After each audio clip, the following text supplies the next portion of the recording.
جی مبارک ہو، آپ کا نیا چینل لانچ ہو گیا یہ ABN، مبارک۔ بسم اللہ الرحمن الرحیم، السلام علیکم جی۔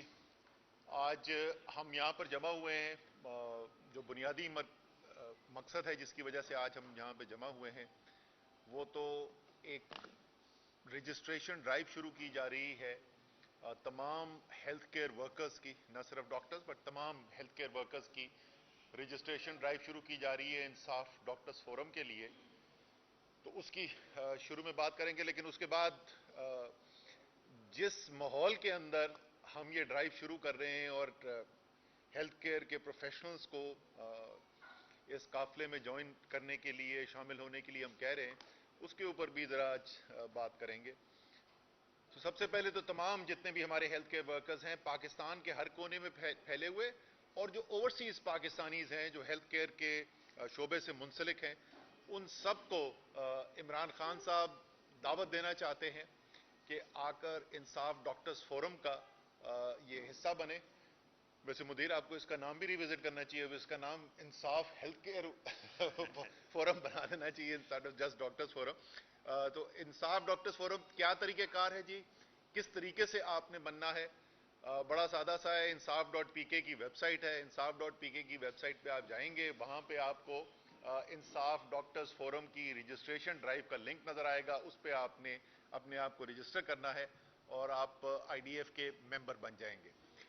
IDF جو ہے وہ فیصلہ سازی جو ہوتی ہے، حکومتیں ہماری بنی، صوبائی حکومتیں بنی، 2 دفعہ خیبر پختونخوا میں، 1 دفعہ پنجاب میں، یا اب اس کو 2 دفعہ شمار کرنا چاہیے کیونکہ بیچ میں کچھ مہینوں کے لیے حمزہ بھی آئے تھے، اور وفاق کے اندر حکومت بنی، تو تمام جو پالیسی کے فیصلے ہوتے ہیں ان پالیسی کے فیصلوں کے اندر کیونکہ عمران خان کا یقین ہے کہ بہترین پروفیشنلز کی مدد سے پالیسیز بنانی چاہیے، تو اس لیے IDF کی پالیسی ان پٹ شامل ہوتی تھی، اور ان کا براہ راست رابطہ رہا ہے نہ صرف ڈاکٹر فیصل سلطان کے ساتھ جو ہمارے فیڈرل ہیلتھ منسٹر تھے، اور یاسمین راشد، تیمور جگڑا جو پروونشل منسٹر تھے، لیکن ڈائریکٹلی وزیر اعظم عمران خان جو ہے وہ بھی جب اہم پالیسی ڈیسیشنز ہوتے تھے تو اس میں وہ IDF کا نقطہ نظر سنتے تھے۔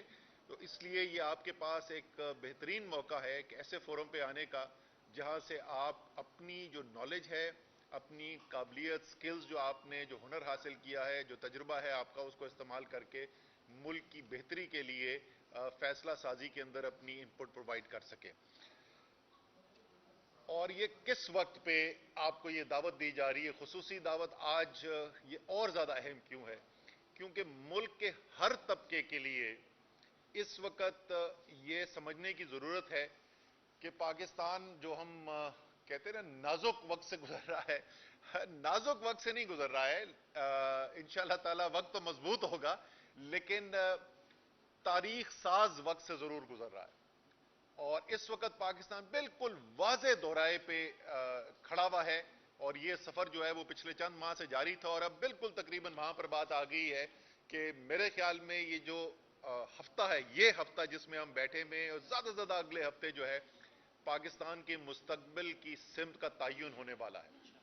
ایک طرف پاکستان کے اوپر کچھ قوتیں، کچھ سیاسی جماعتیں، کچھ خود غرض ٹولہ قابض ہے جو اس وقت اپنی صرف سیاسی نہیں، اپنی صرف مالی اور اپنی چرائی ہوئی دولت کی جنگ نہیں لڑ رہا، بلکہ پاکستان کس قسم کا ہوگا اس کی جنگ لڑ رہا ہے کہ کیا پاکستان اسی طریقے سے چلتا رہے گا کہ جہاں پر بند کمروں کے اندر طاقتور طبقے آپس میں بیٹھ کے ڈیلیں کر کے یہ فیصلہ کریں، اور اکثر غیر ملکی آشیرواد کے ساتھ یہ فیصلہ کریں کہ پاکستان کو کس طرف لے کے جانا ہے، کس جنگ میں پاکستان نے شامل ہو جانا ہے، کس کی حکومت آنی ہے، کس کی رہنی ہے، کس کی نہیں رہنی، یا پاکستان جو ہے یہ 22 کروڑ کا پاکستان بنے گا، یا وہ پاکستان بنے گا جو قائد اعظم نے جس کا سوچا تھا، ایک جمہوری وطن، ایک آئین کی بنیاد کے اوپر کام کرنے والے پاکستان نے بننا ہے۔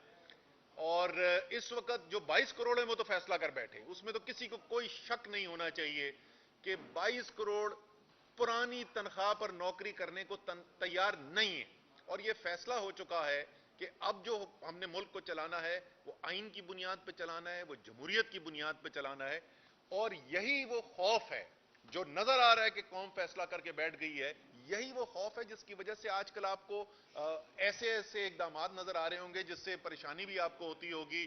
کبھی فواد چودھری کو اٹھا لیا، کبھی شیخ رشید کو اٹھا لیا، کبھی پرویز الہی کے گھر پہ دھاوا بولا جا رہا ہے، شندانہ گلزار کے اوپر ایف آئی آریں کاٹی جا رہی ہیں. ایک ہیجان کی کیفیت نظر آتی ہے، اور اس کی وجہ یہ ہے کہ ان کو نظر آ رہا ہے کہ یہ جو پرانا نظام تھا اس کے دن اب ختم ہوتے چلے جا رہے ہیں. وہ ہم بچپن سے پڑھا کرتے تھے، دیواروں کے اوپر لکھتے تھے کہ گرتی ہوئی دیواروں کو ایک دھکا اور دو. وہ دھکا آ گیا، یہ دیوار گر رہی ہے، اب یہ جو مرضی کر لیں، جتنی مرضی کوشش کر لیں، یہ روک نہیں سکتے. کیونکہ وہ کہتے ہیں، انگریزی میں کہتے ہیں idea whose time has come cannot be stopped. یہ وہ فیصلہ ہے جو قوم کر بیٹھی ہے، اس کو اب کوئی روک نہیں سکتا، چاہے کتنا اپنے آپ کو طاقتور سمجھتا ہو، وہ اس کو روک نہیں سکتا. جب ایک 22 کروڑ کی قوم، ایک غیرت مند دلیر قوم فیصلہ کر لے تو اس کے فیصلے کو روکا نہیں جا سکتا. وہاں پر پاکستان کھڑا ہے.